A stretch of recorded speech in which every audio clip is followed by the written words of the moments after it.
You just get them to not want to be around each other, and then they're easy. It's easy to take them out one by one. That's why they made it illegal for black people to gather in groups during slavery. They said, well, when they get together and they're working together and they have a plan, they become an adversary. They become competition. But when they are individual, oh, that's easy. Anybody can take out one person. So, because a system can always take out an individual, just so you know that. If you're fighting systematic racism, you only fight systems with systems.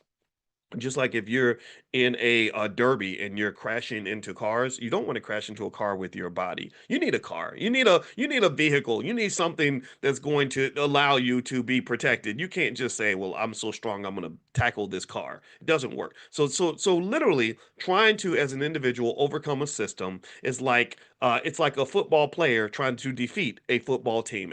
I don't care if you take the greatest football player in the history of the world.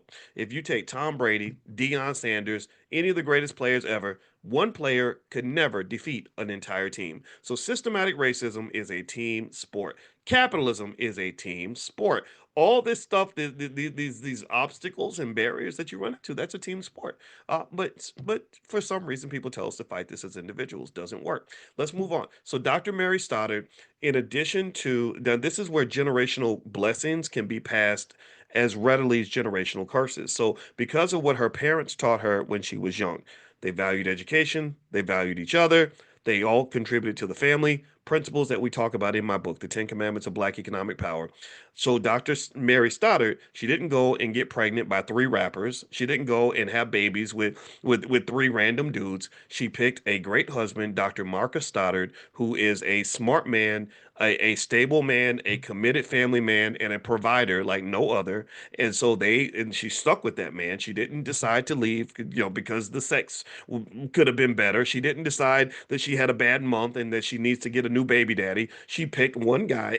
She bought him like a stock. He purchased he purchased the relationship in her like it was a stock. Not that they bought each other, but you get the point. They invested in each other, except they were investing something more valuable than money. They were investing love, time, and attention.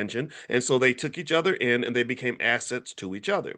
And I'm sure, just like every other marriage, there's volatility. There was lots of challenges, but they didn't get into that. They said, we're committed to this because we're building an institution. So we're going to hold on to this just like you invest in a stock, just like Warren Buffett says, you if you can't own a stock for 10 years, then you shouldn't be invested in this stock for 10 minutes. And I want you to contrast that to how people pick their relationships. Most people don't even understand basic neuroscience that says that if you are picking relationships for stupid reasons, like how great the sex is, that drug wears off about 6 to 8 months in. The dopamine is very, very high. That's why you act so crazy when you fall in love. And then about 6 to 8 months in, you start to find the little things that bother you about that person. And if you're not emotionally intelligent enough and disciplined enough to say, okay, I got to stick this thing out, we got to find another reason to be connected. We Instead of tapping into the dopamine and the quick high and the things that make us happy, directly, we're going to tap into the oxytocin, the bonding chemical. We're going to tap into the vasopressin. We're going to tap into all these other things that can happen that allow us to create long-term strategic bonds. And that's what they did. So they got married,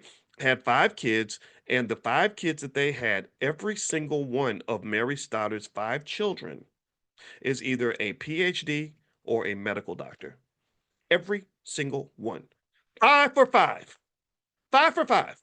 So after going 17 for 17, the next generation goes 5 for 5. Every one of those kids, one of them has a PhD in chemistry. And I'm not talking about these little flimsy doctorates that are out here.